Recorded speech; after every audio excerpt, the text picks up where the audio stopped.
विद्यार्थियों, मैं विनय कुमार सिंह जेसीईआरटी रांची की ओर से हिंदी की पढ़ाई में पुनः आपका स्वागत करता हूं।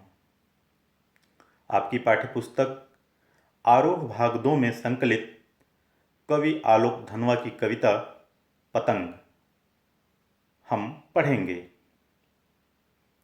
पतंग तो आपने देखा ही होगा और उड़ाया भी होगा। शरद ऋतु के आगमन से ही पतंग उड़ने लगती है और मकर संक्रांति के दिन का तो कहना ही क्या। आकाश में रंग बिरंगी तितलियों जैसी शोभा वाले पतंगों की एक मनभावन दुनिया बस जाती है और हम आप उस दुनिया में बेसुध खोए रहते हैं।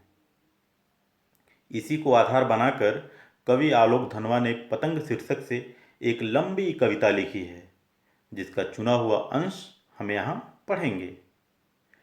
कविता पढ़ते समय आपको आश्चर्य होगा कि कैसे एक साधारण से विषय को मानव जीवन और परिवेश के संदर्भों में जोड़कर कवि ने उसे बिल्कुल नया अर्थ दे दिया है।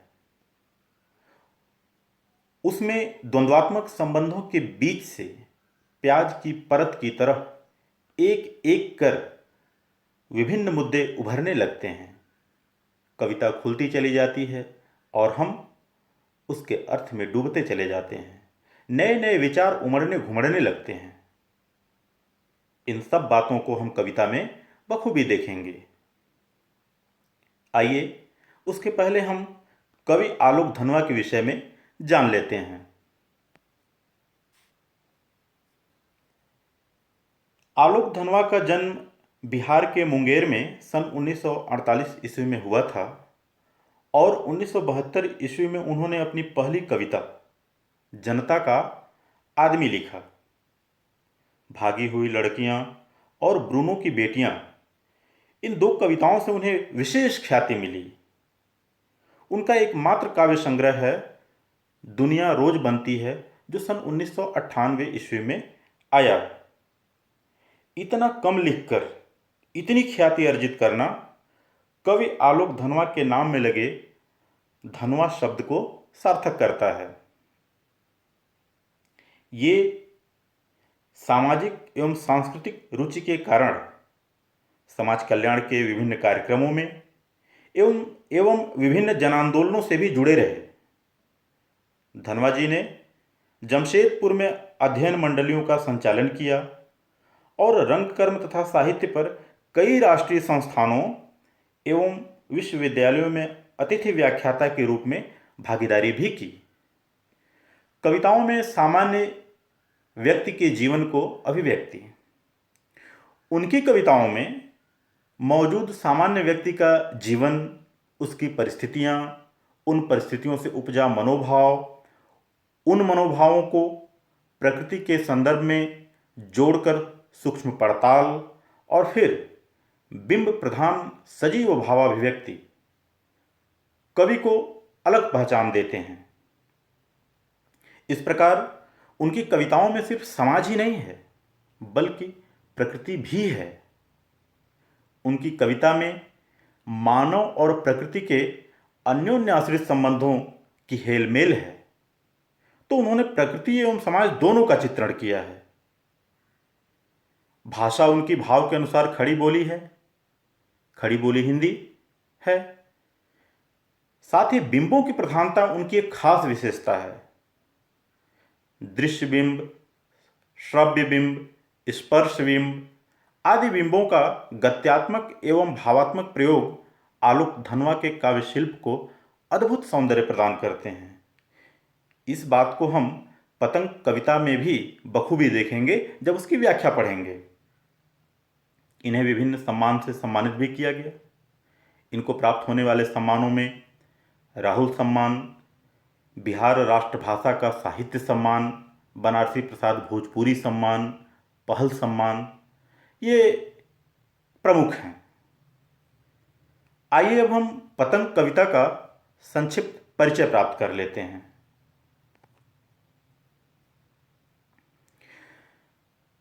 पतंग कविता के बारे में जैसा कि मैंने पहले बताया, इनका एकमात्र काव्य संग्रह है दुनिया रोज बनती है। पतंग एक लंबी कविता के रूप में उसी में संग्रहित है और उसका एक चुना हुआ अंश, एक चुना हुआ हिस्सा आपको पढ़ने के लिए पाठ्यपुस्तक में रखा गया है। इस कविता में बाल सुलभ इच्छाओं और उमंगों को बड़े ही मनोवैज्ञानिक ढंग से चित्रित किया गया है। बाल सुलभ इच्छाएं एवं उमंगें कैसे स्वाभाविक ढंग से बच्चों को उत्साह से लबरेज कर देती हैं, यह आप इस कविता में देखेंगे। पतंग कविता में कुल 3 दृश्य खंड हैं। पहले वाले में शरद ऋतु का आगमन है, उसके प्रभाव से प्रकृति का मुलायम या नाजुक बन जाना है।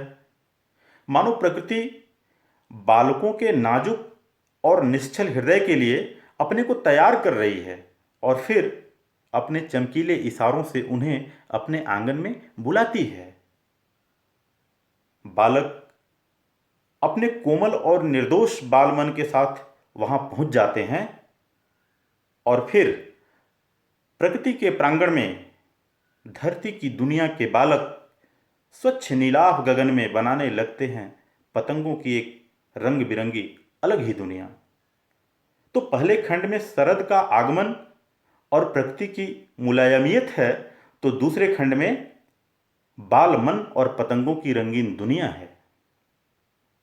तीसरा खंड इन दोनों खंडों से क्रमिकता में जुड़ा हुआ है और इस खंड में है भय पर निर्भय विजय और हौसलों की अनहद उड़ान।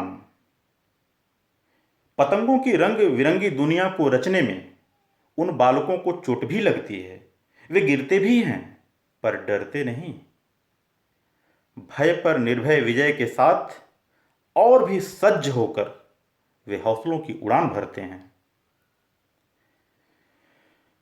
अमानवीयता के विरुद्ध कोमलता का विकल्प।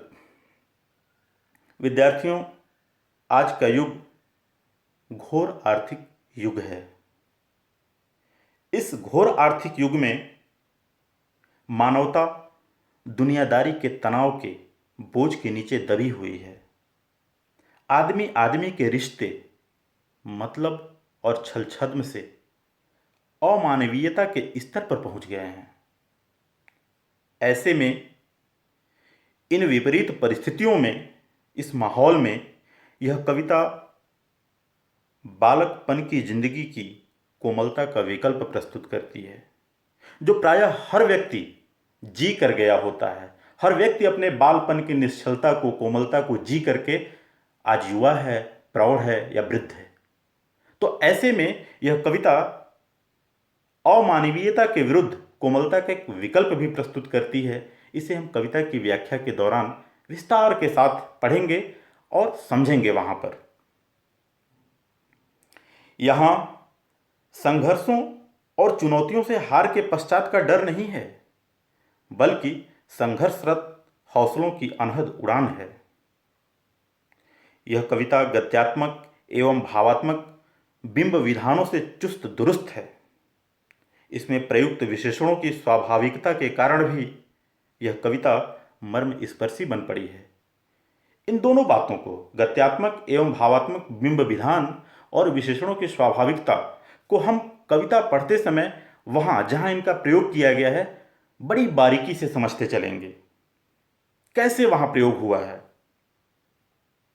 भावानुसार खड़ी बोली हिंदी भाषा कविता के लय के साथ मानो पेड़ की डाली में डाले हुए झूले की तरह पेंग भरती प्रतीत होती है। ऐसी लयबद्ध गतिमान भाषा गत्यात्मक और भावात्मक बिंबों के सहारे चल रही है, लहरा रही है, झूल रही है। तो कविता को पढ़ते समय हम इन सब विशेषताओं को ध्यान में रखेंगे और इन सब बातों को खोजेंगे। अद्भुत है यह कविता। इस वीडियो में इतना ही। अगले वीडियो में जब हम इसकी व्याख्या पढ़ेंगे तो आप इन सब बातों को गहराई से महसूस करेंगे। तब तक के लिए धन्यवाद।